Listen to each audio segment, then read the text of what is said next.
You are now listening to Ride With Me, the Flat Tire Podcast. Welcome to Ride With Me, episode 138. Today's August 30th, 2025. And today's guest is my buddy Jay, but I'll introduce him after. I got to start my spiel. The hotline, guys, the hotline's still there.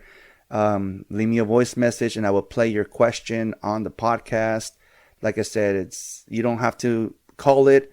You can call it anonymous, and all I'm going to capture off of that call is your voice message. Whatever message you have for me, for a guest, for a future topic.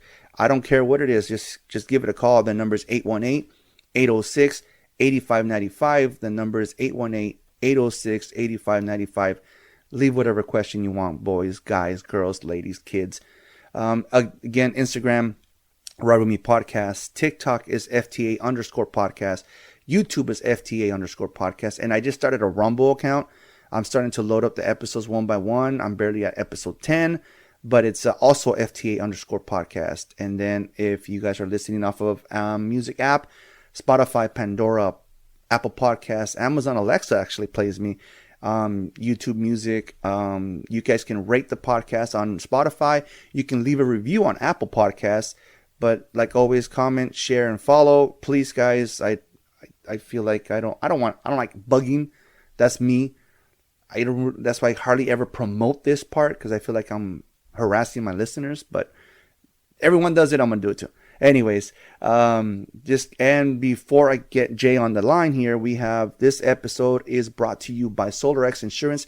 Fast, friendly, and affordable coverage you can count on. Need an SR22? Do you ride a motorcycle? Already insured? SolarX has you covered. They help all drivers no matter the situation. So call today at 877-736-4719. That's 877-736-4719 and get back on the road with confidence. And man, how much help does having 3 monitors nowadays work. Thank you to my brother Danny that hooked me up with the monitor, because this is way better instead of fumbling through my phone. But again, guys, give SolarX a call and they will help you as best they can. Now on to my guest, Jay. Jay is the host of Young Dad Podcast. I think I bumped into him through Instagram. When you start following other podcasters, you start connecting with podcast people, and Jay happens to be one of them. Good morning, Jay. Thank you for waking up early, bro. Of course, man. No, I'm up at this time anyway. I call it my golden hour. Before everything starts for the day, before the day gets ahead of me, before I get off for the day for anything going on. So I love this time of day. It's usually the time of day that I hit record on my show as well. So. Yeah, I told so I've been doing what I do for a living for the past 12 years, and I've been waking up at 2, 3, or 4 in the morning, where my body naturally wakes me up at 4 in the morning on a Saturday. And so that's why I always say, hey guys, if you guys can do it 5 a.m. Pacific Standard Time, record, because not only am I doing this before the family wakes up, I'm not cutting into family time, because this is just a hobby. Like I've been saying, this is just a hobby. And there's some people that are in the West Coast, and to them it's 8 o'clock in the morning, so they're fine. You know what I mean? But yeah, my body naturally wakes me up at 4 in the morning. Today I was up at 4, tossing and turning. So I'm like, you know what? Last week I had a glitch where my recording machine stopped recording. So I'm going to go out there, start playing with it. And I was watching TikTok lives while this machine was recording. And so far, no glitches. So hopefully I don't have to start this conversation with you all over again, buddy. So like it. Cheers. So I'm going to start with the icebreaker, buddy. Like, you obviously have a podcast, and before we get into like the deep conversation, but what got you, how long have you been doing your podcast actually? I know you have over 230 episodes. Wow. Yep. So as of this recording, August 30th, I will have put out episode 242 of the show, with 243 coming out tomorrow. Yes, 242 coming out this week, during the week this week. So August is my podiversary month. So I just hit 3 years podcasting. 200 episodes later, a couple hundred guests. lots of ebbs, flows, ups, downs, rejection, no shows, all that fun stuff along the way. So Well, you actually bumped in today. You actually agreed to be on today's episode because I did have a cancellation. But yep, luckily, I had multiple people lined up. So I'm like, let me see who I can bump ahead. So I appreciate that. Thank you so much. of course, man. But 3 years. I mean, I've been doing this for 5 years myself. But like I said, I this is just a hobby for me, and I just do it when I get a little itch and I got to scratch it with podcasting. And but 3 years, 242 episodes. Dude, how let's see, walk me through it, man. What do you do to get your guests on? So when I first started, it was a lot of very similar to like what you're doing, posting and, gauging people's interest just from like the community of like podcasters and whatnot on Instagram and social media. I found that super effective, and it was great until the well was a little bit more dry and I wasn't getting as much engagement. I wasn't getting as much people on the show. I wasn't getting as many like connections. And plus it was really hard to line up. It was really hard to line up schedules. So then I'm like, okay, let me get a calendar or something. So I started using Calendly, which would set up a link. And then I've always used Riverside. I've used Riverside since it was in its early form 3 years ago. It's not what it is today, but when I first started using it. So it's really cool to see that grow. But I got a calendar, started talking to people, being able to, say, hey, here's my calendar, pick a day that works, pick a time that works. I preset the time. So again, much like you, not cutting into family time, not cutting into personal time, but, being able to keep this a hobby and a time that works like for me, for the family, things like that. And then over time, I think when did I start that? In March of this year, I actually got an invitation from Podmatch to be on their podcast network. So podmatch.com, their podcast network of podcasters. I got an invite from them to be on their network of podcasts, and their network's pretty small. And then I'm like, okay, what do I got to do? They're like, go ahead and you can start using it, and your podcast will be featured on our site and things like that. I'm like, okay, that's cool.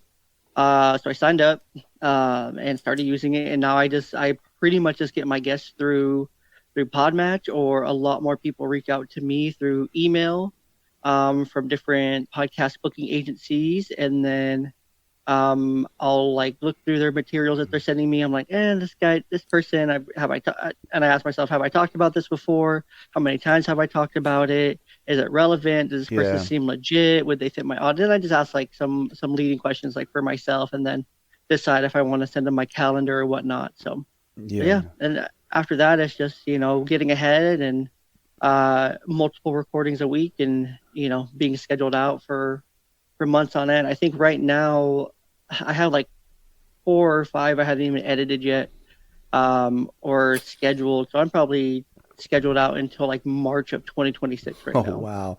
See, for being a hobby, you take it way more serious than I do.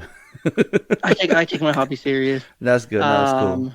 And I just enjoy it. I enjoy the conversation. I enjoy meeting new people. I enjoy sharing stories, getting to know new people, different thoughts, opinions, things like that, and getting into the weeds on some things. So I just enjoy it all. Yeah, no, I freaking so I got the idea that, I shared enough of my story, so I'm like, everyone has a story, so not every story matches. So that's why I started just randomly grabbing people from TikTok, Instagram, yourself, just like I said, because not everybody has the same story. I had a buddy of mine that hit me up. Said, "Oh, well, you need somebody for this weekend?" I'm like, "Yeah, no, somebody canceled." He's like, "Okay, I'll come on." I'm like, "What are we going to talk about?" He's like, "Well, we'll just bullshit." I don't want to bullshit. I want a topic. Yep. I want a story. I don't want to. So I listen to podcasts myself, and if the podcast has the people for the first like 5-10 minutes, they're just laughing and goofing off, I lose interest. And if I'm listening to a podcast and at the end of the podcast conversation, I learn nothing of the guest or the host, like, this was a waste of my time. And so that's why I listen to a lot of, I do support podcasts. As I was telling you earlier, I do listen to yours. I've texted you about certain topics you guys were talking about, which had me laughing about the dentist part. I'm like, son of a, this guy was talking about, Jay was talking about going to the dentist. And so I texted him a story about the one time where the dentist, I went with an infection, And I learned after that an infection, you don't cure it. The pain doesn't go away with medication. You need, with painkillers, you need to antibiotics, right? So I go into the dentist and I tell the dentist, she numbs my tooth, and then she says, rinse your mouth out. But while I'm rinsing my mouth out, I can feel water touching my tooth. And I told her this. I'm like, hey, I still have feeling in my tooth. She goes, no, you're fine. She starts drilling, not even a second. And I jumped out of her freaking seat, out of the little table, whatever you call it, and ran out of her freaking office so fast that the secretary had to stop me. What's going on? I'm never coming here again. I'm never coming. Bro, I didn't see a dentist for 10 fucking years, dude. She scared the shit out of me. And then I think 10 years later, I go back and then they're like, oh, that lady doesn't work here anymore. Thank God, because damn. So and your guests that you have on, man, they have some really, good stories. Like I believe you had a lady on talking about IBF. The watermelon. Is it the watermelon? The watermelon story? Maybe. I've done so many, and I have so many, like, so I put you know out, what I just though? put out 242, right? And I'm like recording 270. I kind of put you on the spot there, but I've been listening. Like, I've been going from, you have 240 some episodes, but you've been doing it for 3 years.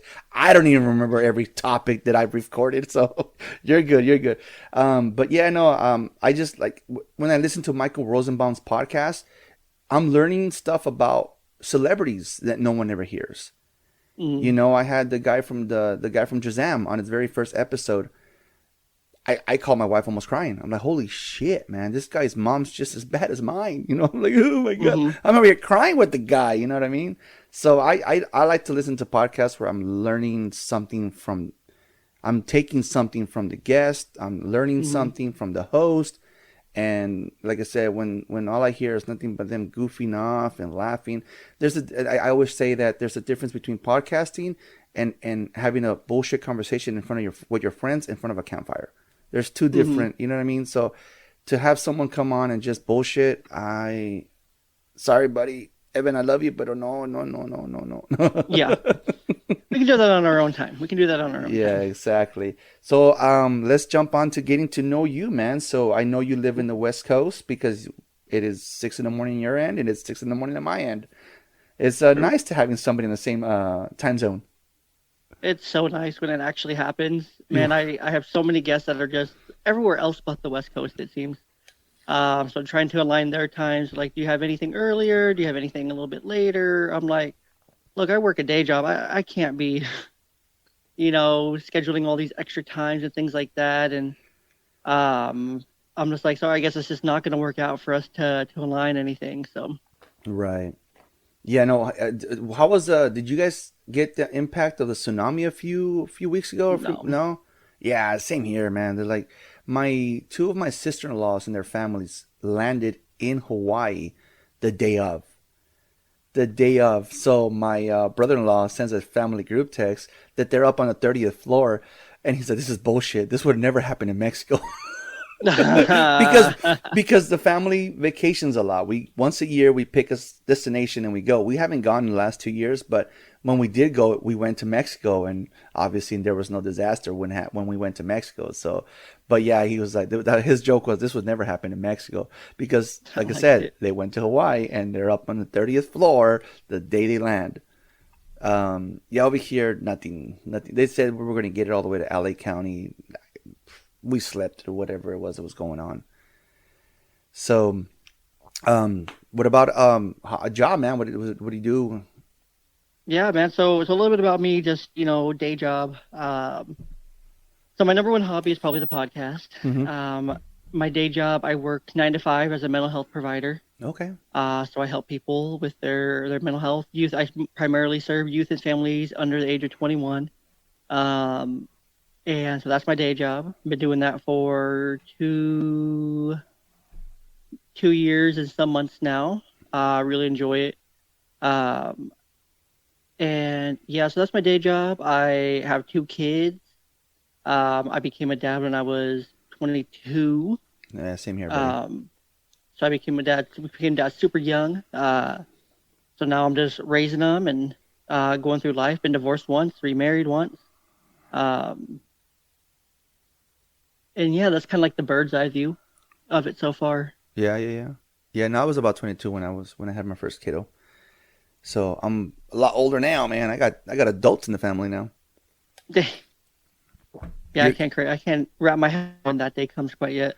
Dude, in the blink of an eye, bro. I recorded. I started making like a little video, like a home video out of photos and videos of my kid to present to him in the morning of his birthday. And dude, I recording it, bro. Putting it together, I'm fucking crying.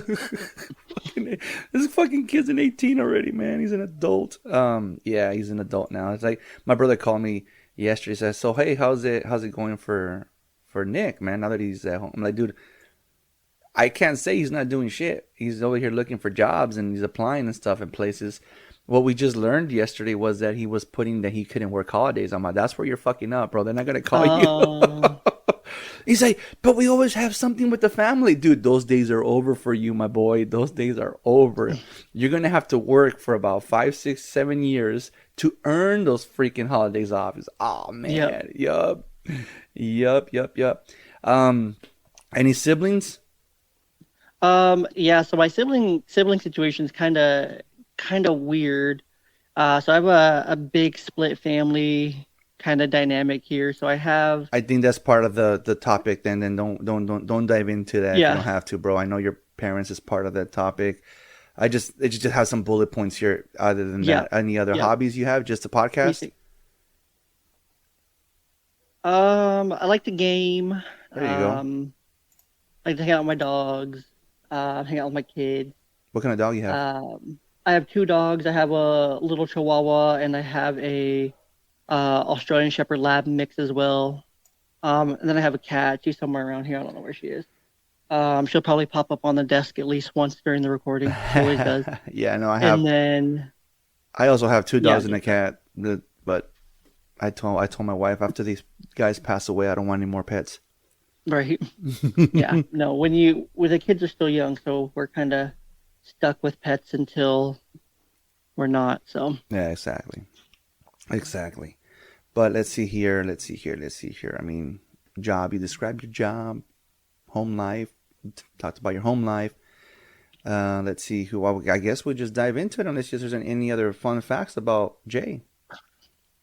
No, not that I can think of. I've been skydiving 3 times in 3 different countries. I've skied in multiple countries before. Skydiving. How was that experience? It's really fun. Yeah. I highly recommend it. My wife wants to do it, and I tell her she's on crack. Yeah, I'm a junkie. I like that kind of stuff. Like, I really want to go base jumping.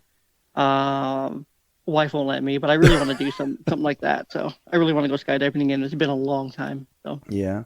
Well, let's dive in. Your wife. How'd you meet your wife? So. Oops. I met my wife. She was my oldest daughter's preschool teacher a few years ago.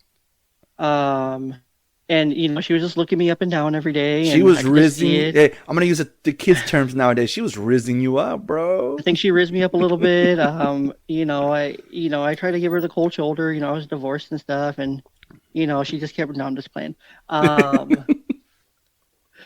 But no, we would talk and things like that, and just exchange like stuff, and we didn't really get to know each other that well. And then come the end of the school year, I did a classic slide into her DMs. Oh. And then the rest is history after that. There you go.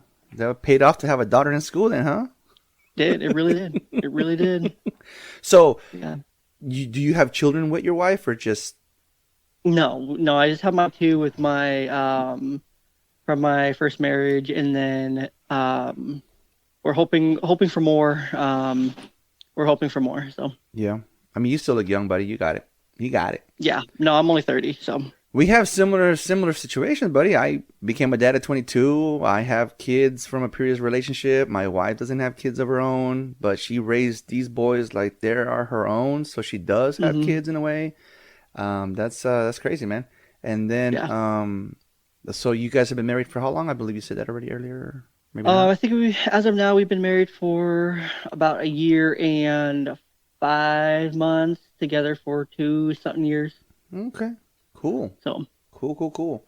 What else? What else? What about guys? You don't hang out with the guys? Freaking golf? No, Just gaming? no.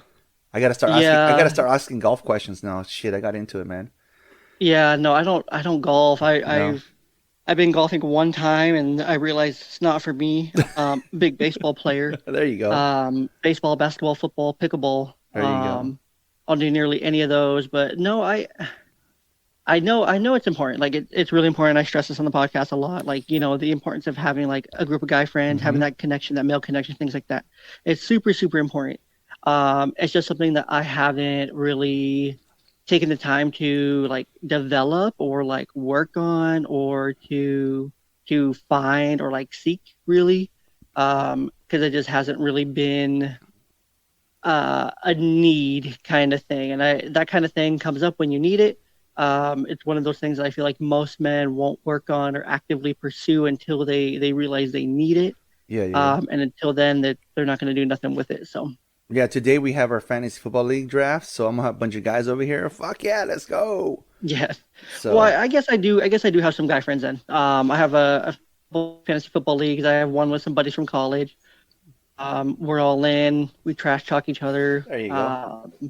I have a couple more leagues with some people I've met, and whatnot that have into some long-term leagues and things like that. So yeah, there are some connections. But no connections that are like super, super like developed that I hang out with like the boys, once a week or on a regular basis or anything like that. But I am starting something new. So at the time of this recording, I You cut off, buddy. You completely oh came to a pause, so I didn't hear any of that. so I said at the time of this recording, as of the 27th, today's the 3rd. Can you hear me? Yeah, I can hear you. Okay, cool. I actually just started a new live show for the podcast, called Young Dad Roundtable, and I invited a bunch of guys, a bunch of podcasters onto the show, to be a part of it. So we just recorded that, so that I'm assuming that was a lot of fun. Oh, it's cool. And thinking that was a good time. So there's some guy connection there along the way. Yeah, last year I started the league last year because my compadre was like, dude, let's do something. And I'm like, man, I went all out, bro. I put a TV in the garage. I put the pool table in the garage. I went and bought like a wrestling championship belt for the winner. Hell So yeah. whoever wins it, obviously, takes it, and then they have to bring it back at Super Bowl, and then they get handed over to the new winner, kind of like losing your Well, title in the WWE. so you're never gonna have it then because you're a Cowboys fan. No, bro, I'm not. I'm never gonna take it, man. It is what it is. Yeah. Why you gotta go there for, bro? Why you gotta go there? We were having such a cool conversation. Now I gotta cut you off, dude. Sorry, man. Just don't be a Cowboys fan. You know Be a what? real man. It is. Just kidding. Nah, I don't get offended, bro. It's all right. I've like people ask me sometimes, like, dude, it takes hard. It's taken a while for me to finally learn not to take things so serious or get offended, right? And when they say, "Hey, dude, how come you don't get offended?" And I'm like, "You just insulted the shit out of you." Bro, I'm a Cowboys fan. I know how to get my feelings hurt. I'm good. Right, for real. I've developed really, really thick skin, bro. Really thick skin. Oh, you have to as a Cowboys fan. Dude, You have to. last year, okay, we're in a football league, right? Oh, we're in the Just the dogs. No worries, man. We're in a football league, and last year I think there was still playoffs going. The KC was still in the playoffs, and my wife's like, "Wait, there's still football on TV?" I'm like, "Yeah." She was like, "You have not watched football this season at all." I'm like, "Did you not see the fucking Cowboys record? They started off bad." She had no idea we still had football going on because I have not been watching football as much as as much as I normally do. But yeah, no, I'm a Cowboys fan, bro. It is, you've noticed. I like wearing this because they do their training camp in my hometown. Oh, really? So I got this last year when I was there. Oh, Yeah, they do. that's cool. So I was there the very first training camp in 2001. Dang. Yeah, so I was there. I was there last year. I didn't go this year. Last year was a big disappointment. We were in the VIP section, and literally my wife's like, "Dude, I can touch Dak. He's like right here. I can touch him."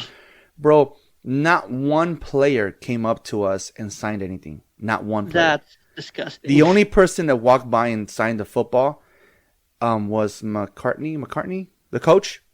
Oh, yeah. And my buddy was like, dude, your ball, the value of that ball just went down Honestly, with the autograph on there. Mike McCarthy. Yeah. Yeah, so Mike McCarthy signed ball. Yeah. No. yeah, I don't think anyone's really going to honestly, be dude, clamoring for that. if you come and podcast here in here, you come here in person, you see all my trophies, you see all my autographs, Well, you see all my stuff, right? The only thing you mhm. won't see is that football.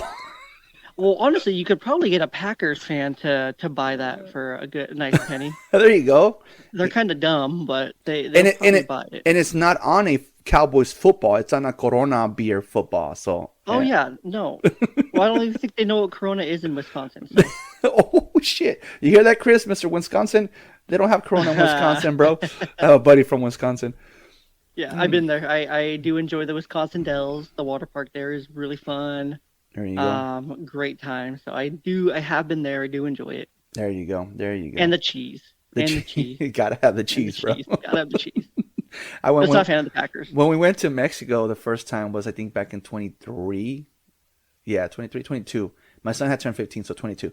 And I was introduced to a Oaxaca cheese. Bro, this cheese melts. Like it's just amazing. Yeah, we're cheese lovers over here too, bro. We are cheese Absolutely. lovers. Absolutely. Yeah. Gotta love it. Yeah, I grew up and still am a diehard Seahawks fan. So, Seahawks fan. Well, you're in Washington. Yeah. Oh, I said your location. yeah, Ah, you're nobody good. knows You're where you're good. at. It's fine.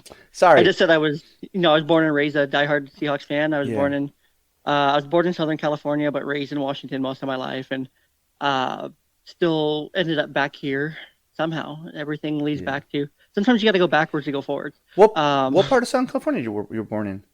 I was born in Torrance. Torrance. Oh, that's not far from here. That's crazy. hmm That's not far from Yeah, here. so I was born in Torrance and raised in South Seattle and bounced it a little bit after that. But no, I've always been a Seahawks fan through and through. Even when I lived in the Bay Area, still Oh. a Seahawks fan through and through. Um, That's what everybody tells me. It's like, dude, are you a Cowboy fan because they go to Oxnard? No, I've been a Cowboy fan since when we were kids. Because when you were kids, that's all you saw was the Cowboys, Yeah, 49ers. because they were actually good and relevant. Exactly. So, and then when they were in the Super Bowl with the last Super Bowl. I think you had to find that shit on VHS. But I was the supposed to last say, time, wasn't that like 50 years ago when Jerry Jones was like ouch, 30? ouch, not 50, bro. You're making me sound older. But no. So they asked me, hey, dude, so who are you going for? And I was a kid in like junior high, and I was like, well, I mean, the Cowboys are in Texas. My grandma just moved to Texas, so that's it. It's stuck. Loyalty, baby, loyalty. That's it. It's stuck. My kids now are like, Dad, well, KC's on fire, right? I'm like, fuck, okay. All right, do what you guys got to do. One year I had a whole speech, bro. I had a whole speech because they were like, Dad, if the KC makes it to the Super Bowl, we're gonna switch to KC. So I'm all right, cool. So right before the game started, I had this speech ready to go, and they're like, Dad, we're just fucking with you. Like, you fucking little bastards. We were just fucking with you, man. So yeah. But anyways, if there's anything else, man, Yeah, we can. the Cowboys, fun fact, the Cowboys haven't been to the Super Bowl since I was 1 year old. Look, bro, just because you have your fancy computer there where you can Google shit, okay? All right? Why you got to go there for, man? Nah, I think I was, 96? I was 14?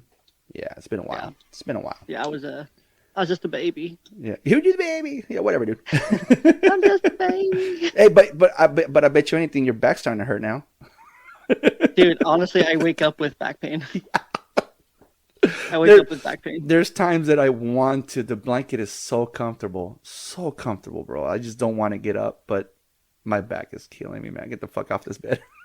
Yeah, no, I don't know. I don't understand that. I want to sleep, but then my back starts to hurt. I'm like, I don't want to get up. I can't get up. Like, oh, I have to because like it hurts more than it feels good to like be laying down. Right? Yeah. At this point. There's times that you go to bed so tired and then you're relaxed, you're cool, you're comfortable. The AC's hitting you right there perfectly. The fan's blowing nice. You have one leg over the blanket, so it's hitting the AC's hitting the leg. You fall asleep, but then you wake up feeling like shit. Yeah. What happened? Yeah. What happened in the 7 hours that you slept? Damn it! I know, dude. I don't know. practically hanging out on an alternate timeline and doing some parkour or something. I don't know. Right? We go to bed. We go to bed in this universe, and we wake up in a different universe. What the hell's going on here? It feels like it sometimes. Right? But I guess let's just dive into it, man. So Yeah, about to start 100%. making someone cry. That you're gonna make me cry, or you're gonna cry. Someone's gonna cry. Shoot, yeah, probably gonna be you. Just kidding. It I probably mean, will you're a be. Cowboys fan. It probably will be, man. I don't cry anymore. I don't I mean, cry you're a anymore. Cowboys fan, so I mean, I'm changing it. This podcast title will be called "You're a Cowboys Fan." Write it down. cry about Anyway, it. well, let's get to segment number one, man. Your early life and family, bro. Yeah. Growing up without a mom. You mentioned that to me, and that's the reason why this question was written down. What do you remember of most about those early years? Her not being there. Her not being there. But no, um, no, I use a lot of humor with it. No, No, I mean, honestly, I'm gonna cut you off real quick. Honestly, if we can't laugh about it, if we can't make jokes throughout our stories, then we're just as bitter and we're still holding on to the past. So, hey, laugh away, Yeah. man. Yeah. So I try to make light of it. For some it may not be as light, for some it may be as light. So just everyone to each their own. But no, so born in LA, Torrance, LA, whatever you want to call it. My maternal grandmother got custody of me when I was 2 weeks old. And then she had raised me for a long time. I remember, I don't remember a lot of, I remember like 4 interactions with her, like total, in my lifetime. I remember 4 interactions. I remember one, well, I know that's a lie.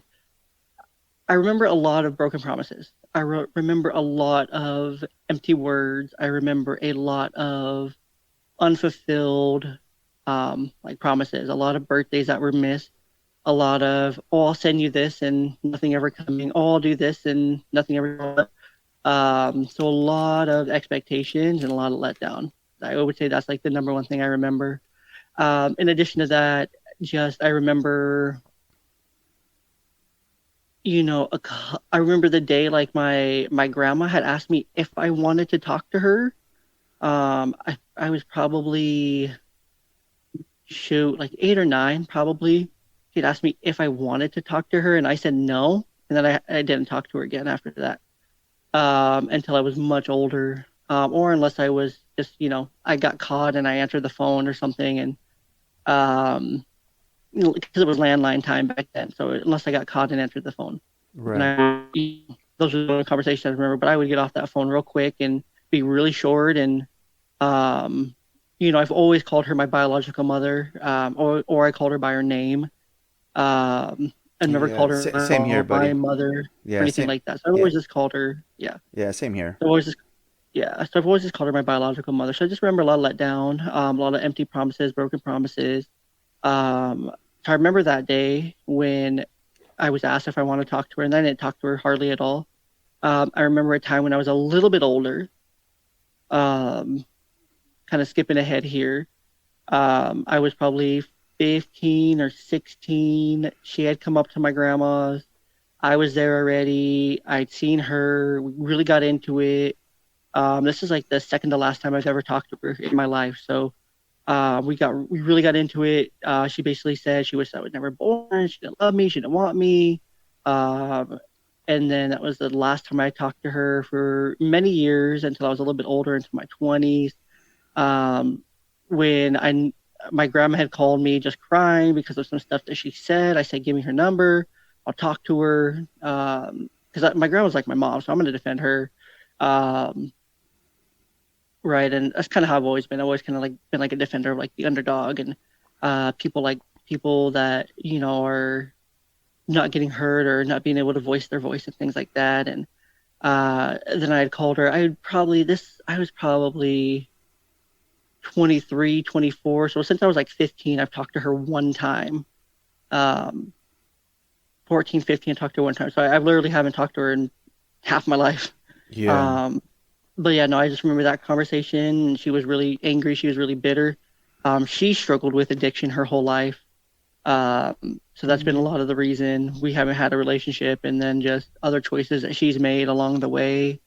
have also impacted that. And, you know, she was never invited to either of my weddings. She was never in, she doesn't know about her grandkids. She never talked to her grandkids. I never talked about her, to my children and whatnot. So, in my world, you know, she exists as like the person who gave birth to me. And I'm thankful for that. But outside of that, I have no relationship or no want or need or anything like that, or any desire to have anything with her. So yeah, that's kind of like what it was like growing out without a mother, kind of thing, where I don't really think about it. I will say, like, Mother's Days are still hard, you know, even though I got kids, I get to celebrate my wife and my grandma and, you know, my aunt, who I'm really close with as well, like another really strong mother figure for me. But, you know, there's still that like feeling there of just like longing for like the same normalcy that, you know, I see on people's people post on social media, right? And social media is like all fake as anyway. So, uh, you know, it's only the best moments that you're gonna post on there and whatnot. But it's like I see that, I'm like, man, I wish little part of me, very tiny little part of me, wishes like, oh, I wish that was me, you know, sometimes. Yeah. Occasionally, it was harder when I was younger. As I've gotten older and grown and whatnot, things get easier to deal with, to cope with, to move on with. No, I just stay off my phone I mean, on Mother's Day. So I mean, I finally accepted the fact that my mom does not love me at 40. I was 40, bro. I finally accepted it. So I'm gonna ask you the same question. Have you accepted it yet? Oh yeah, I accepted it when I was like 15. Yeah. Yeah, no, I was cool with it because you know, the feeling was mutual. Yeah. At that point, because, you know, there was never that feeling to begin with for Right. me. I never got to And that's the develop that thing. feeling That's the where- difference between you and I. You weren't raised by her. I was. You know, Yeah. my mother, I lived with my grandmother for 2 years because we were taken away because she left us home alone for about, she claims 15 minutes. The report says 2 hours, but whatever. And those 2 years that I lived with my grandma, that changed a lot. And I was little, man. I was like maybe 8 years old. And in those 2 years, it went from grandma to mom. You know what I mean? And it went from mom to her full name. You know, it went from to the biological one. I started calling her by her name. And I think the last time, like you said about the kids, I not knowing about her, talking to her, whatever, I got to the point where, you know what, there was a time where we didn't see our grandma for 8 years because she told us that our grandma didn't love us and our grandma didn't want us around. And my grandma had 2 of my siblings with her. And she, one day my grandma, like 8 years later, dude, she shows up at her doorstep, little short lady with 2 tall ass fucking teenagers. And they're like, hey, you know, we've been looking for you guys for 8 years. And I look at my mother and I'm like, I give her that look of disrespect. Like I lost all the little respect that I had for her that day. All of it went out the door because wait a minute, you just told us this lady didn't love us and didn't want us anywhere nearby. But yet there she comes to the front door for the very first time. And the first thing that comes out of her mouth is, I've been looking for you guys for 8 years. That's how long we went without talking to my grandmother. So I got to the point in my life that I wasn't going to do the same thing to my children. And I took them on a monthly basis to go visit because we don't live in the same town. I would take them to visit their grandmother. The one time that made me stop doing that, because I wasn't there, I don't know what happened. I don't know what was said, where my children asked me, Dad, do we have to call her grandma? So I don't know what happened. Only they know what happened. Only she knows what happens, and God knows what happens. I wasn't there. Yeah. So the moment they asked that question, I was like, well, I guess not. No. And I stopped taking them over there. And like I said, I didn't want to repeat the cycle, you know. But now I see, now I don't do it. So I'm not saying I don't agree. I agree with you or don't agree with you. I mean, dude, more power to you. Yeah, to each their own, right? Yeah, exactly, to each their own. But like I said, the difference between you I and would say you're a better man than me for at least trying to do that and trying to build that. For me, I'm not going to put in the effort. She's never tried to call me. She hasn't tried to reach out once to me since the last time I talked to her many years ago, and we had that, you know, altercation over the phone. And yeah, she never comes around. She's never in the area. She never reaches out to me. Yeah. Probably doesn't help that I have her blocked on everything. But at the same time, she there's like no effort or anything. There's no like mention, my grandma say, "Oh yeah, your mother called." I'm like, "Oh, so she called," and I'll correct her. She's like, "Yes, yes, yes," and she's forget she's older. She's like 75 now and Yeah. whatnot. She's older, but Yeah. she's like, "Yeah." Like, did she ask? No, she's like, "No, she didn't ask about anything or anyone as usual and stuff. It's just always about her and blah blah blah blah." I'm like, "Oh, okay, cool." Yeah, sounds like we have the same mom. Anyways, yeah, So, no, recently she was in the hospital, and this is the part that kind of bothered me, was because I don't have a relationship with my mother, and the person I spoke to decided to answer the phone on fucking speaker, so she heard what I was saying, and she, because I found out that day that she's diabetic, and my response was all that fucking soda, all that soda. That's what I said. From what I heard, she got fucking pissed. She was upset. I'm like, see, my mother's gonna die fucking hating me. So, hey, went to church. Hey, God, keep an eye on my mother. You know what you gotta do. And that's it. Well, what's the point in trying? She got upset because I fucking called and asked how she was doing. But like I said, the part that pissed me off was the fact that they answered the phone on speaker, knowing that we don't get along. So yeah, anything no, that the moment my not voice came through the phone, that set her off. yeah, So I was like, what the fuck, man? Why would they fucking do that? Are they fucking blonde or something? But probably. it is what it is. It's I mean, Southern I California. I might piss somebody off with this conversation right now, but it's the truth. It's like, That's why? fine. Like, dude, really? You answer the phone on fucking speaker knowing that she can't stand me? All right, cool, whatever. She texts me, hey, thank you. I heard you were praying for me. And I'm like, yeah, and that's it. And the farthest it goes is happy birthday on her birthday. And even writing the word happy, I struggle with. Is there another way of saying happy birthday without saying happy? Right. Have a good birthday. Happy there. Thank you. That's going to be this next one. Yeah. But No, it's crazy. You mentioned that, she was in the hospital, things like that. I've come to the point that I realize, like, I will probably never know, like, the day that I could go every day. I could live the whole life to the rest of the day that I won't know when she passes. I won't know when she's gone. I won't attend her funeral. Me and my brother, that, we have the same mom. I have one brother, we have the same mom, so we're really close. Um, and he's a little bit better of a man than me, I would say, but for me, I'm not gonna try. I'm not gonna attend. I'm not gonna know. I mean, if someone tells me, I don't even think I would cry or be sad or have a reaction. I would just say, okay. I'm surprised it took this long. the day that made me finally change, because like you said, being a better man, right? Nobody gives me credit for being the better man. I'm always still the asshole kid. I'm still the asshole son. I'm still the asshole brother. The day that finally made me change my mind and stop giving a fuck was the day that in this very same room, there wasn't a wall. There wasn't a podcast room. It was just a long ass garage. Mm-hmm. I came and sat back here in tears. I'm full on crying in tears because I just had a conversation with my mother about some bullshit that was being said, and now I'm not going to be able to see my niece. This is a bunch of bullshit. Why, so I came in my wife saw the look on my face, right? And she saw the look when I walked out the front door, and I came and sat in the garage, and I'm sitting in a milk crate, just full on tears, bro, full on tears. The mistake she made, but at the same time, not a mistake, if it makes sense, was that she sent the boys to come check on me. And both boys at different times saw me crying. And she told me, so like I said, they saw me crying, Dad, are you okay? Do you need water? Are you okay? That evening, she told me, your boys are sick and tired of watching you cry over your mom, watching you cry over your siblings, watching you cry over a family that does not give a shit about you, because that's how we felt at the time.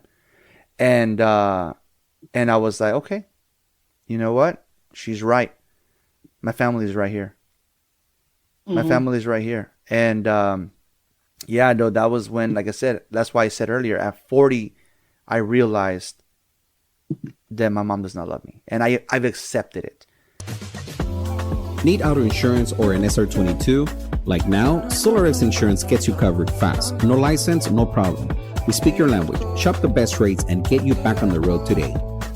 Call 877-736-4719. That's 877-736-4719. Visit slxinsurance.com or call now 877-736-4719. Quick, easy, done. Solar X Insurance. Drive with confidence. You know, when I found out she was in the hospital, yes, my brother was like, hey, how's he doing? Is he all right? He wouldn't ask me, but he would ask my wife. My wife would tell me, hey, your brother's worried about you. He doesn't know how you'll take it. Because it's a lot harder to like to cry for someone that you don't have a relationship with compared to crying for somebody who you freaking do see on a regular basis, on a daily basis, or whatever the case would be. You know what I mean? So it's kind of tough because I don't know how I'm gonna react if I get that call, when I get that call. So because the difference is, like I told you earlier, I at least was raised by her up until my 20s, and then oozes, but you don't have that at all. So I think I'm a little jealous, buddy.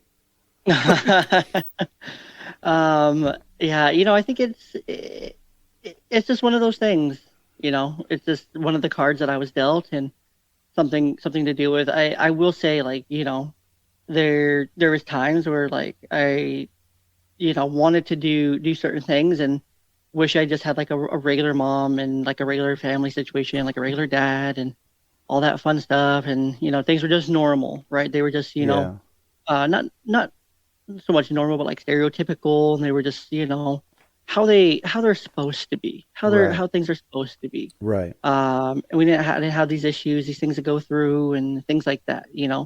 I remember when I was in elementary school, like making crafts and stuff for Mother's Day, I would cry and I would cry and I would cry and I would get angry, and I hated it so much. Every year, it's just like all my other friends are making stuff for their moms and stuff, and I make something for my grandma, and it just wasn't the same, and it was just one of those things. But that sucks, buddy.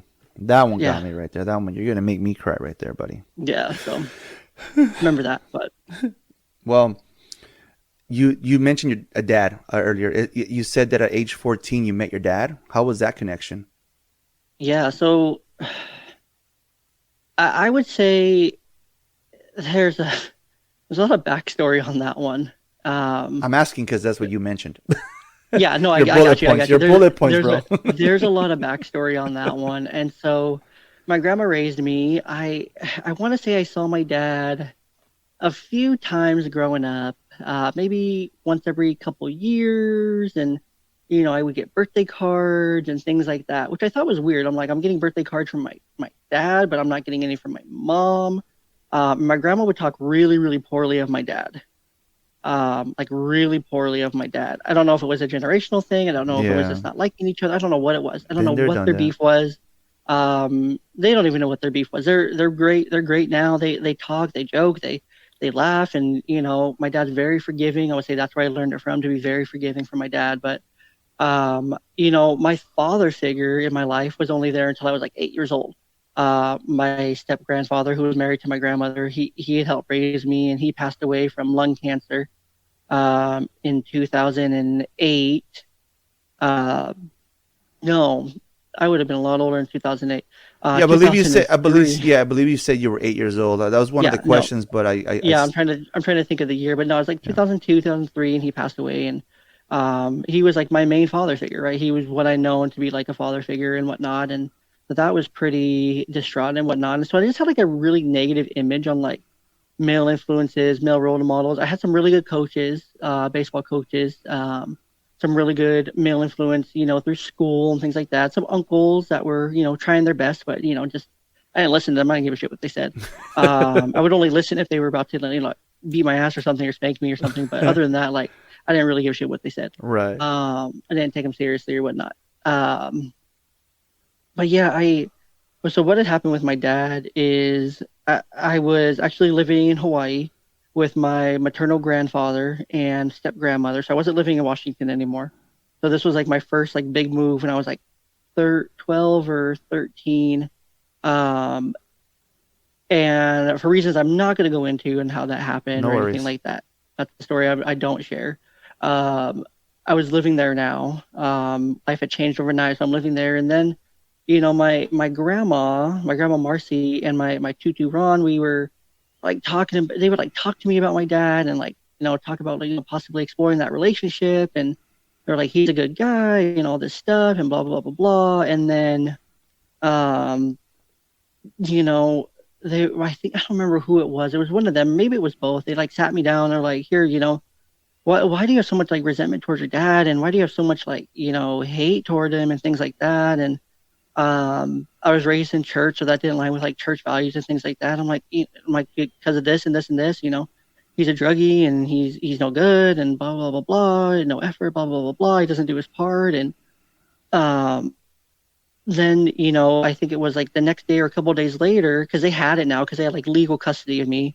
They had like the custody agreement with my dad. Because they had like talk to him and tell him where I was and things like that. And they showed me like the court order from when I was like 2 weeks old. And you talk about like a glass shattering moment of like reality. I was, 13, 14. So I was able to read that in its entirety and just be like, whoa. There was just so much there that like I didn't know. Like I was supposed to be going to his house on these certain holidays every year. I was supposed to be going on family vacations with enough notice, and I was supposed to be doing all these things with him and having this relationship and that he wanted, that he agreed to, that he was trying. And they showed me like the receipts of like him, like the documentation that he had filed to the court saying I tried, but I got no response from the grandmother. I tried calling, but I'm just always told he's not home, he's not there, he's sleeping or something, so I never get to talk to him when I'm supposed to. Or I'm told he doesn't want to talk to me, but I don't even think he's being asked, and all this stuff, right? So Dude, my dad was just like, you're reminding me of the freaking movie Over the Top when Homeboy discovers all those letters that his dad wrote him throughout the years, bro. kind of, yeah, it was kind of like that. It's like, Yeah. I remember like some birthday cards and things like that, and I always thought it was weird because I'd always get birthday cards from like my dad, and I'd always get birthday cards from my grandma Karen, his mom, as well. Yeah. So I'd always get like birthday cards from like that side, right? And my older sister from him, different mom, same dad. She also lived in like the same area, so I remember going like having like play dates with her and stuff, which I always thought was like weird. But I didn't think anything about my kids. I didn't really think about it until I was older and whatnot. Until I started connecting everything when I was 14, and then just like my whole reality like changed, right? I remember calling my grandma and getting really really mad at her. This was after the fact, like where I connected with my dad too.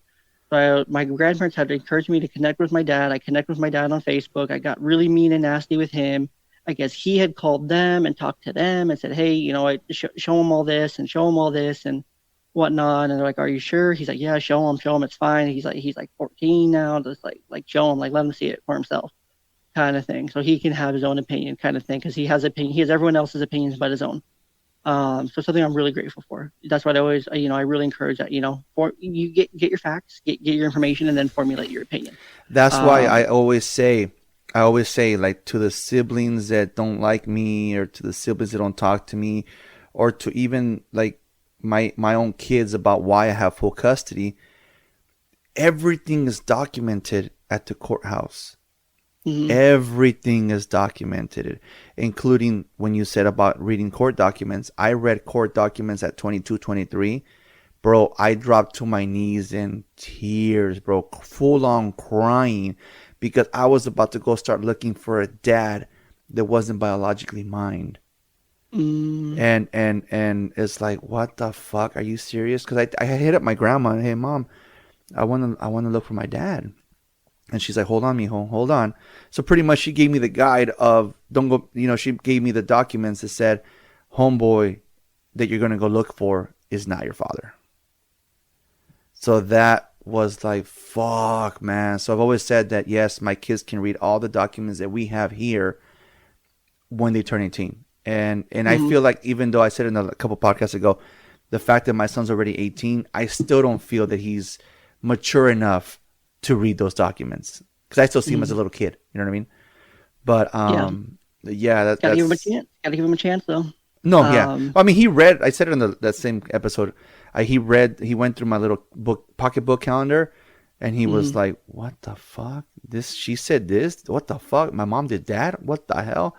And yeah, so it's gonna be an eye opener. Changes. Yeah, it's gonna be an eye opener. It changes. It's a big eye opener. It's a big glass shatter. I always call it like a glass shattering moment. You know, Yeah. You have a big mirror or you have a big pane of glass, and you throw one little pebble, and then it just cracks a little bit. It cracks a little bit more, and then all of a sudden it just collapses everything. Yeah. And then you see into whatever you're looking through, and it's just totally different after that. So, after that, you know, connecting with him, cussing him out. He comes to Hawaii. I spend like a couple weeks with him and my stepmom and my brothers, my stepbrother who's a few months younger than me, my middle half brother, who's actually been passed away for a few years. He passed away about 5-6 years ago now. And then my youngest brother as well. So, and my sister as well. So we all, like 5 of us kids were wait, 1, 2, 3, 4, 5. Yeah. All 5 of us kids were together, hanging out, spending time and doing a bunch of things like around the island and stuff. So that was really fun. And then later that year after school was out, my dad flew me out to California. And then I just stayed there with him after that. Because they gave, like, my dad gave me my choice, and my grandparents were supportive. My grandma in Washington didn't like it. But she was ultimately, you know, she had already kind of had to accept it. She accepted it because she had already kind of, you know, set me down that path anyway and sent me there. So then I lived in Oakland, California for the rest of my years, from like 14 and a half to graduating high school and whatnot. And then a couple of years after high school and things like that. So yeah, it was, I would say it's honestly probably the best thing that ever happened to me was having that relationship with my dad. So, you said, the high school, but during high school you spent a lot of time living with friends. Was that because of that, or? I did. No, it was because of siblings, and some things there that just, you know, weren't the best. And that was more towards my senior year of high school, when a lot of those things were happening more and more frequently, and it just wasn't an environment that I was doing really well in. And so I just ended up being, you know, at friends' houses and whatnot, just because that was, you know, it was easier, it was safer, it made more sense, and yeah, it was just a better overall environment for me. So well, I'm sure they weren't gonna get along with someone, an outsider, pretty much of the family. Yeah, well, my friends we were really close, and we got along really well, and my siblings at first we got along really well, but over time, just, you know, things changed, and things got they just changed. Yeah. So yeah. Yeah. Okay. Well, I guess we can get into segment number 3. You said that you shared that you battled dark thoughts and almost ended it all. What were you going through at that time, bro? Yeah, there was a time, I want to say I was probably like 17, 18, so early adulthood. It was a lot of the same stuff that was going on at home that just, like, it really got into me. And I didn't know how to deal with it. I just, you know, wanted all of it to just stop. I wanted it all to just stop and be done. And the only, like, everything else was, like, really good though. Like, outside of that, like, I had really good friends. I had a good, like, social network. I had good, like, mentors and influences. But it was just the stuff going on there at home that I couldn't work through, and it was just really rough, and like, caught up to me and things like that. So I just wanted to just end it. I remember, I think I had like a little pocket knife or something, and I was sitting outside on like a patio, and, you know, I was really close. I was really close to putting that knife to the skin, and you know, seeing what was gonna happen and whatnot. Luckily, I had a friend that, you know, talked me down from the edge, and talked me down, and was able to convince me to keep going and whatnot. So yeah, is that what helped you during your lowest points? Your friends? Yeah, my friends at that time. Yeah, absolutely. That's good, man. I have a buddy. Don't say had. I have a buddy that when he would hear my voice over the phone, dude, he didn't care. He would drive an hour and a half to go hang out with me, even if it was only for like half an hour. He would just go and check on me and check on me to make sure I wasn't doing anything stupid, because I was thinking stupid shit. Let's see here. You think your mental health struggles shaped you? Your mental health struggles shaped you into the person you are today? I would say partly. I mean, I would say that's a piece of it. I would say that's a piece of it. Yeah. I would say like overall, like all the different pieces. You know, the growing up without a mom and not having a dad until I was, you know, a teenager. And I mean, I guess I still had that, but not having that relationship with him until I was a teenager. Being raised by grandparents, jumping from Washington to Hawaii to California, living in these different environments, different cultures, different hoods, and doing different things, and so many different schools and experience and pieces along the way that I picked up. Like I felt like I had at 16 more lived experience than freaking people who were 60 that I was going to church with. Yeah. And whatnot. I just had been through so much, you know, with the death and everything of my grandfather. And I don't think I mentioned, like, I was in the hospital room when his lips turned blue. Oh shit. You know, and the beeping went off, and they rushed me out of the room, and these people rushed in, and like I just remember that so clearly. It was just one of those things, and I just remember it super clearly. And so just, you know, I would say like all those different things, like, you know, shape me to who I am today, and the person I am. Just every experience along the way has really shaped, you know, the divorce and everything, raising kids, and it's all just shaped me into where I am now. So earlier you had mentioned that you became a dad at an early age. What's the hardest part about stepping into fatherhood so early?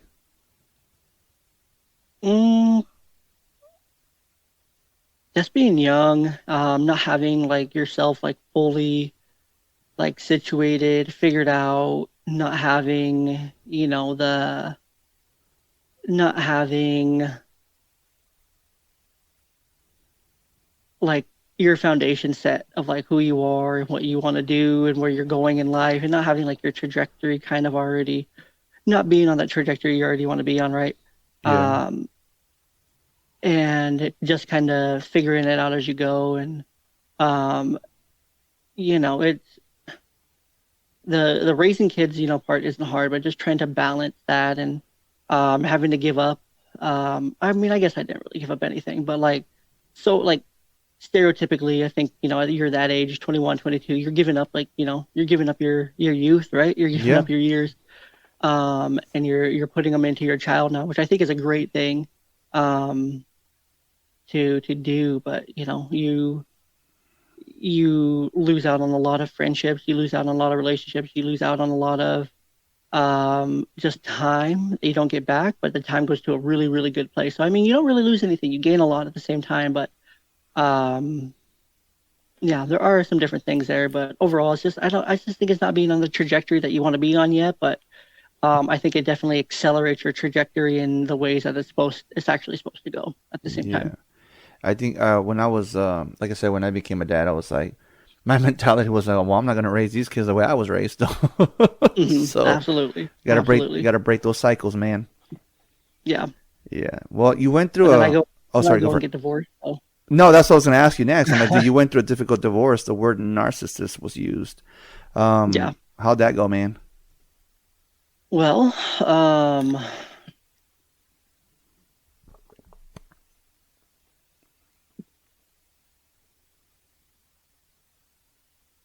I gotta be selective with chosen words.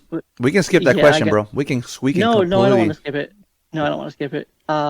Remember, these were based off of your bullet points. I know. I don't want to skip it. It's just.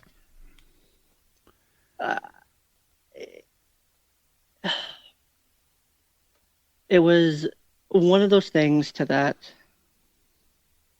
I didn't want that for my kids. I didn't want them to go through a situation like that. Exactly. But at the end of the day, when you're lied to, when you're manipulated, when you're emotionally abused, when you're mentally abused, when you're just exhausted to the point that you get cheated on once and then you don't leave. You stay with the person. and then you get cheated on again, Fuck. Keep going. Keep going, and dude. you stay with that person Fuck. because they just have that grip on you. They have that grip on your life, and it's really hard to leave. It's really hard to leave. Can you, real quick, I'm going to stop you right there real quick. Around what time was this happening to you? What year? So it was 20, hold on, she was born in 2020. So it was during 2020. Oh, okay. My ex was actually, she was the first time it happened, she was pregnant with our second child. Because everything, I cut you off because everything you were describing happened to me from 2004 all the way to 2010 when I finally walked away. Yeah. What you were just describing. So, yeah. I mean, there were signs early too that I missed. There was the signs like, if I wanted, intimacy or, or two dudes, if I wanted sex, I had to earn it. I had to clean, had to cook, had to do all these things just to earn, work more. You were a living home prostitute, bro. I felt like it. And it was just more, it's just all those little signs that you see, the manipulation of the money and the manipulation of this and that, of the time, of the energy, the effort, of everything was just manipulated along the way. And and then, staying with someone that cheats on you and they're pregnant with your child, should be the biggest, most obvious thing that you can do is to leave, right? Oh, how real quick, how great did that feel? When you finally got the courage to just fucking pack your bags and walk out that front door.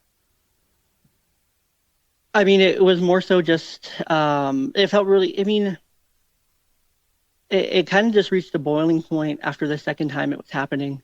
And it was more just I'm the main income earner. I work for this place. My name's the main one on it, and just pulling the power and just saying, I'm not doing this anymore. I'm not just gonna let you talk on the phone in our bed with some dude and me sleep out here on the couch. Like you got it. We're done. This is over. And pulling that plug was. I'll say it wasn't easy. Hindsight, I'm really grateful that it happened because my wife now is just amazing. Yeah. But in hindsight, thinking about that time and going back, kind of through it, it's just like, man, I wish I could have pulled the plug, even before the second kid. I wish I could have pulled the plug. Earlier. But your kids wouldn't be here. Your kids wouldn't be here.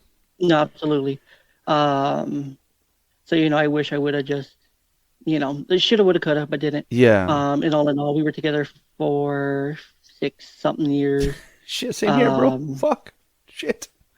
Tell me, we got a lot in common, bro. We have a lot in common, man. I thought a lot of it was just, we were just really young when we got together, and so, we're out of this stuff, and, it just gets progressively worse over time. Like I have a big old cut on my left leg from when she dropped a knife. That was supposedly an accident. And bro, I have a scar. Yeah. I have a scar on my left freaking thumb, bro. Yeah, check it out. Like what the hell? That's crazy.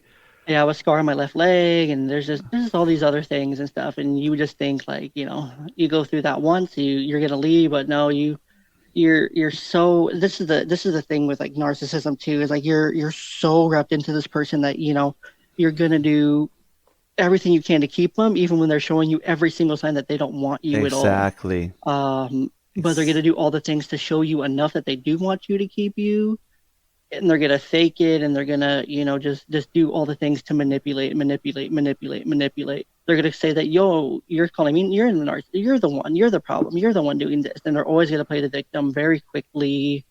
And so on and so forth. And if anyone's wanting to know more about what to look for in their relationship and whatnot, I would highly encourage anyone to go and check out the narcissistic abuse recovery channel, youngdadpod, hosted by my good friend Padita Jafari and other friend John. John was in a narcissistic marriage for almost 20 plus years.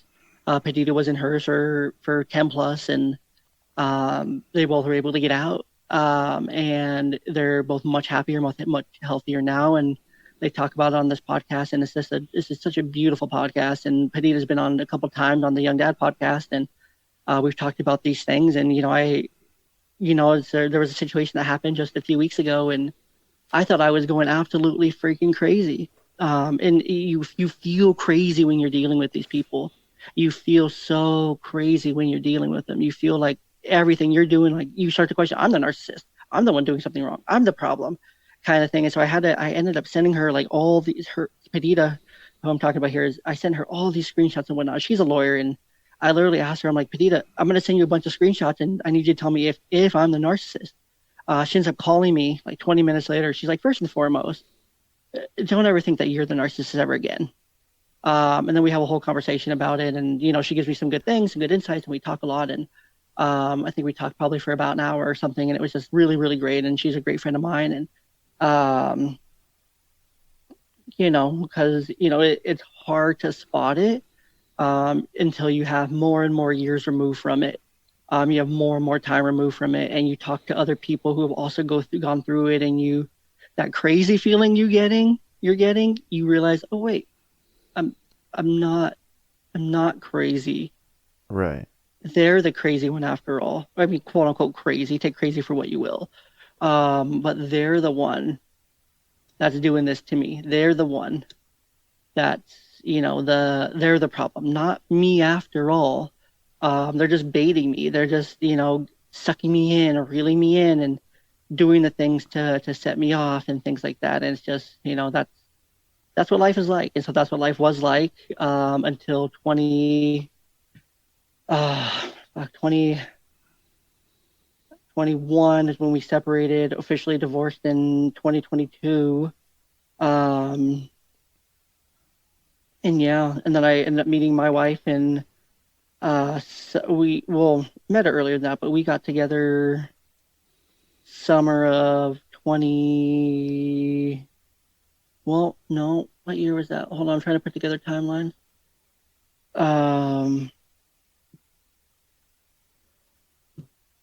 Yeah, I don't know the year, but we've been together for like 2+ years now, so it had to be like 2023. Maybe it was like February 2023 when we got together. Buddy, as a married man, you need to know this stuff. Well, it's just too many dates and too many timelines trying to mix together. No worries, man. No worries. So yeah. Yeah, man. Sounds like a tough one, bro. That's kind of the story. Yeah, I know. Sounds like a tough one. Let's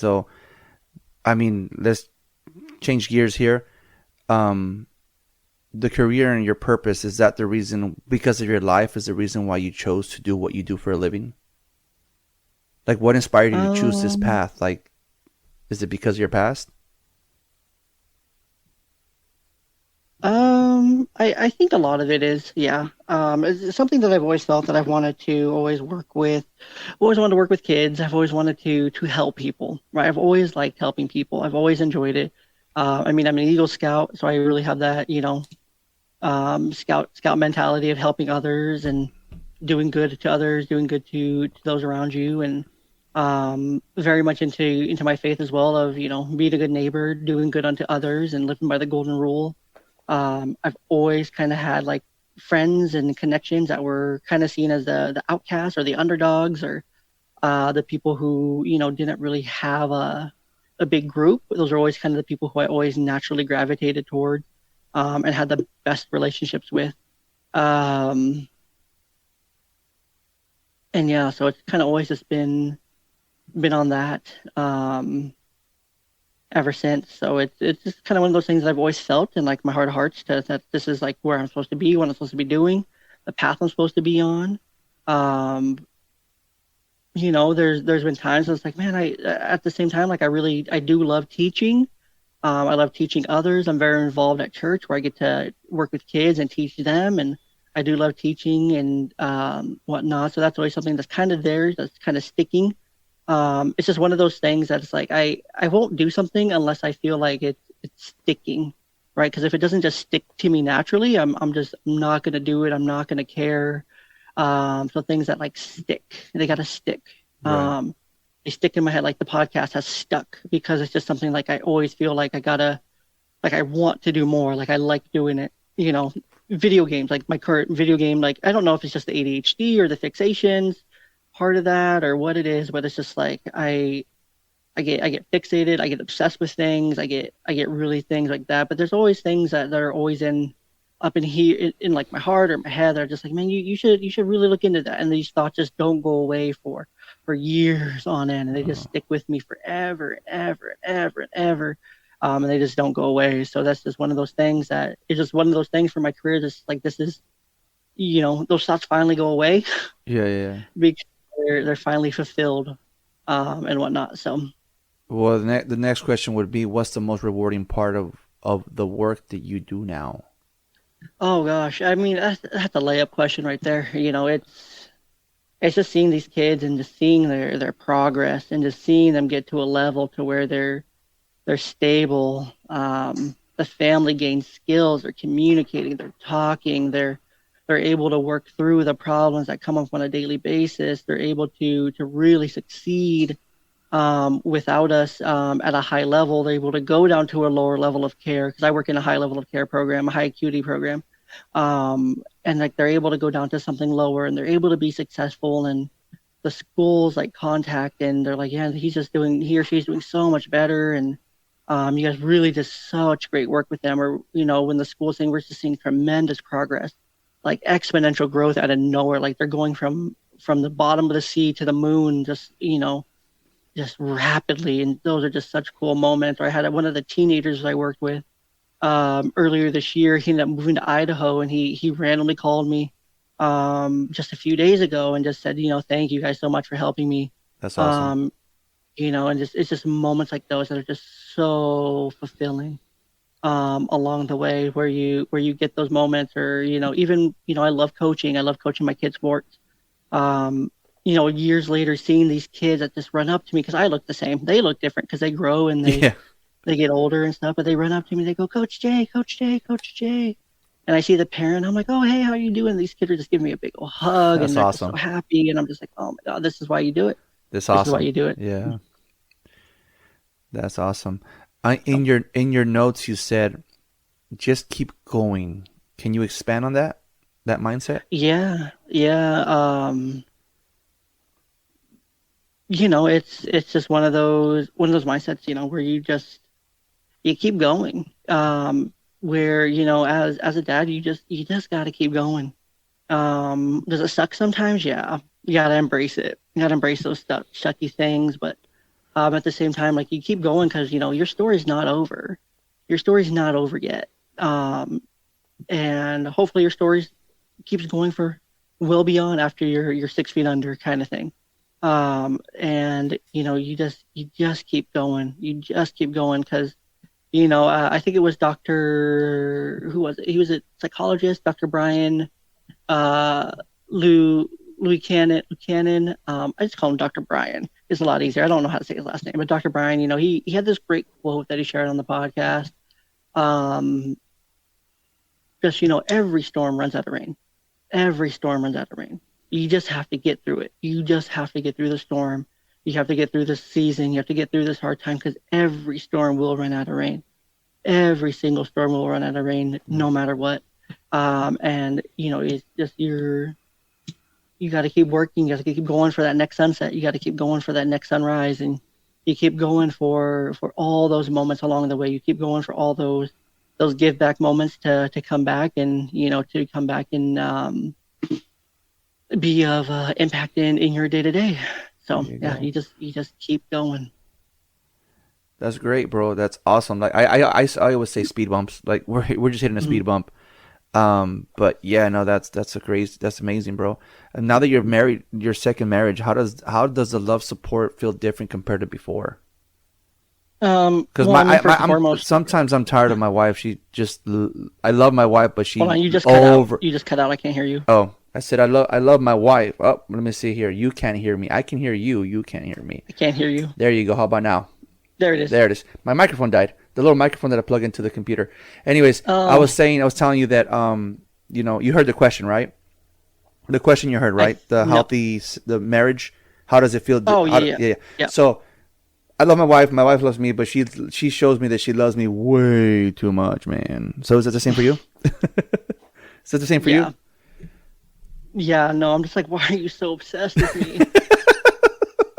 Why are you so obsessed with me? You just want me all the time. You want all my attention, and it's like, I just want to play some Madden and hang out. Yeah. Like, my wife tells me, "Aren't you glad that you found somebody that loves that's you?" That's what my wife says too. Oh my gosh, she says that same shit. She's like, "Aren't you glad I'm obsessed with you? Aren't you glad?" Blah blah blah blah blah. I'm like, yes, but oh my gosh. You see why I want boys' days, bro? I'm glad the boys are coming over today because of I'm like, let fantasy a brother football, breathe. man. Let a brother breathe. Yeah. But no, my boys' time is when I take my dogs on a walk because my dogs are boys. There you go. That's I get boy time twice a day. There you go. Morning and afternoon. But no, I think the biggest difference is she's not a narcissist. She came from a very, I mean, and she's just, I try not to compare too much, because they're so different. Of course. And whatnot, and there really is no comparison.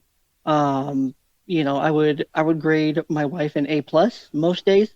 Some days an A-. Occasionally she gets a B, just because she's being a Benny. So she gets a B some days, and some not days, moments. But overall she's a solid A to an A+ most days. There you go. And so it's just, it's really solid having that love, that support. And, there's so many things that she does that I don't notice or I don't pay attention to or I just miss. And then, oh, don't worry, she has the receipts ready for when we get into it or something. She's like, well, this and this and this and this and this. She's like listing off all this stuff. I'm like, okay, well, how do I argue back on this one right now? Or how do I fight back right now? And sometimes I don't. I just got to give up the fight at that point because I'm like, yep, you're right. You do all that stuff. I know. You're right. I can't say you don't care because obviously you do. I can't say you don't do it. You don't, this, that, and the other because obviously you do. And, it's just, it's good fun. And, it's fun. It's enjoyable. Just a lot more fun. It's just a lot more fun every day. Compared to the beginning. She's Latina. So, there's like 38 different personalities in there on any given time. Oh, yeah. So I tell her, I tell my wife that whenever she says okay, I was like, wait a minute. What do you mean okay? Because the word okay can have 1,000 fucking definitions. Oh, 100%. 100%. She's like, what do you mean? I said okay. It's the tone. Okay. It has a fucking definition. The way you say it. She has something in her hand that she wants to stab or throw you with. That's a totally different okay too. I always tell her, one of these days, Louise. One of these days. Yeah, is she looking at a weapon? Is she saying that, or right. what's she doing? Where's she going? Yeah, I asked her last night. Hey, so Julian, my son, he also likes going to the driving range, and I'm like, hey, so Julian says he wants to, he'll pay for a bucket so we can go shoot some golf balls tomorrow. But because of the last time we went to the driving range, there was this young lady there. She had to have been 21, bro. My son's 16, bro. And she had to have been 21. And the kids' words nowadays is, mom, she was rizzing me up. Oh, she was trying to slide on him. So my wife was like, no, you guys cannot go to that same driving range. I know. So she didn't say okay. She just said no. At least you got a direct answer for once, right? Right. Thank you. I have a direct answer out of a Latina. That's a rare occurrence. You gotta write that one down. Right. On this day, she said, on August 29th, she said no. Directly. Exactly. And big letters, die. Right. So I guess based on everything you've gone through, if you can give one piece of advice to someone listening who feels stuck in their darkest season right now, what would you say? The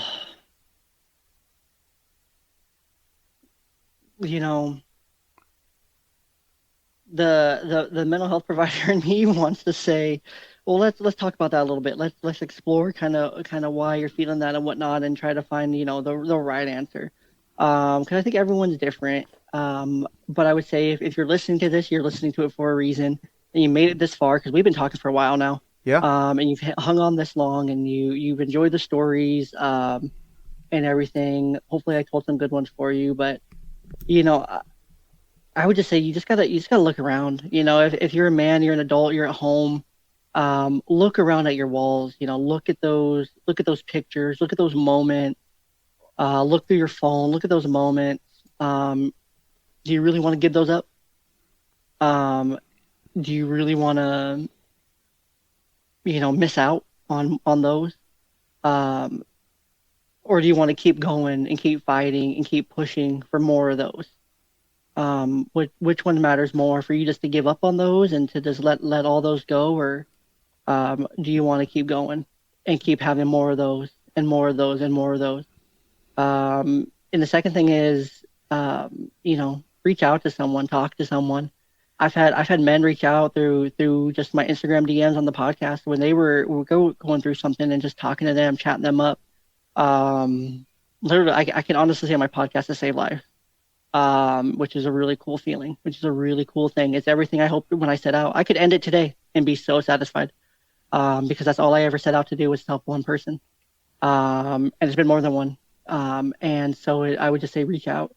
Even if it's to a stranger, reach out to 988, reach out to 911, reach out to your local crisis services. 988 will get you directed to any local services you have. Reach out to a random podcaster that you enjoy. Yeah. Most of us small podcasters, our DMs are always open. We're always happy to have a chat. And we're always happy to talk. We're always happy to connect. So reach out. And my podcast has a hotline. You guys can reach out to the hotline. 100%. So reach out. Keep going and reach out. Yeah. Amazing, bro. Love it. Beautiful. I'm going to go and I asked the last question to parents. You are a parent, and again, I always repeat it, and I know people are getting tired of me repeating it, but again, this is a grown-up conversation. I don't think that children should be listening to this conversation until they're mature enough to listen to it. But if you had a message if your kids listen to this episode one day when they're adults, what message would you have for them? I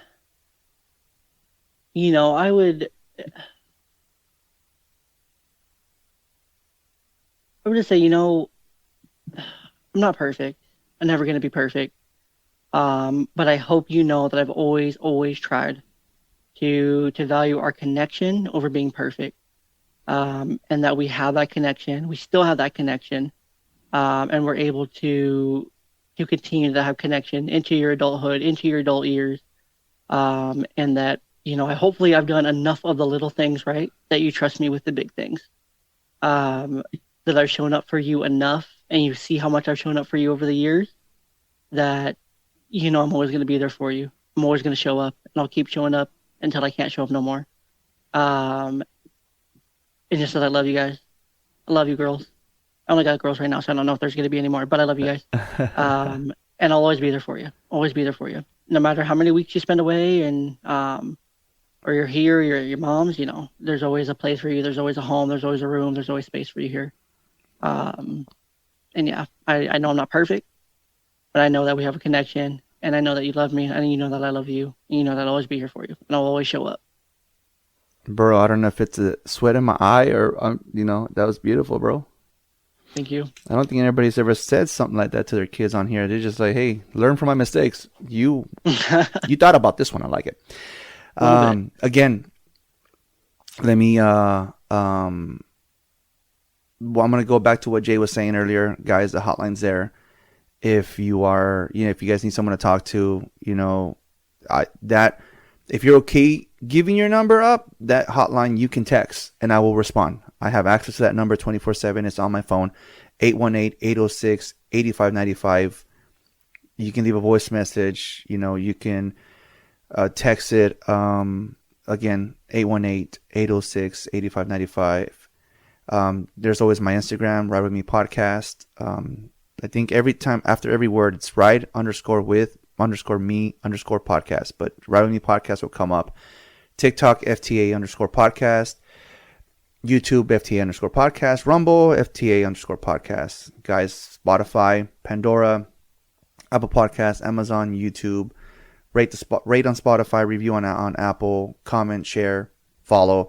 Real quick before I get into this last one, you want to share your podcast information and where they can find you and all your socials, real quick? Absolutely.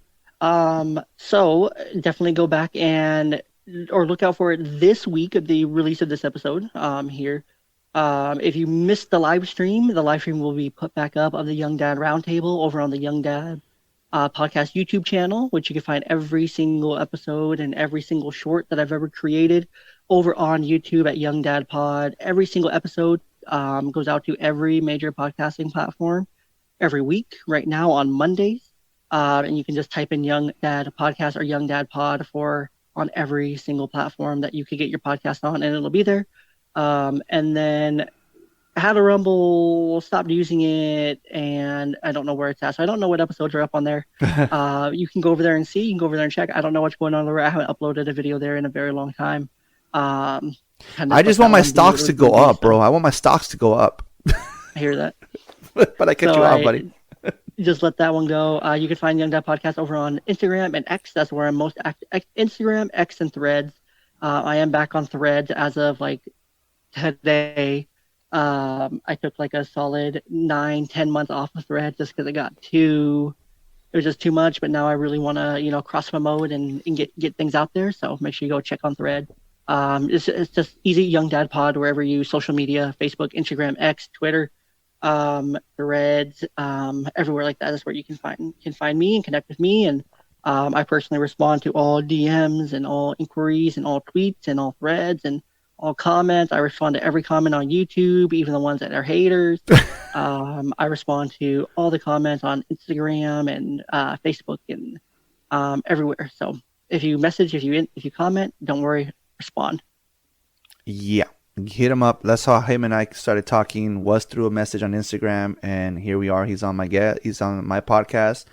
And again, guys, if you guys like this podcast, this episode, please follow, review, rate, all that good stuff. Share it with a friend. I'm sure this will not be the last time that Jay will be on here.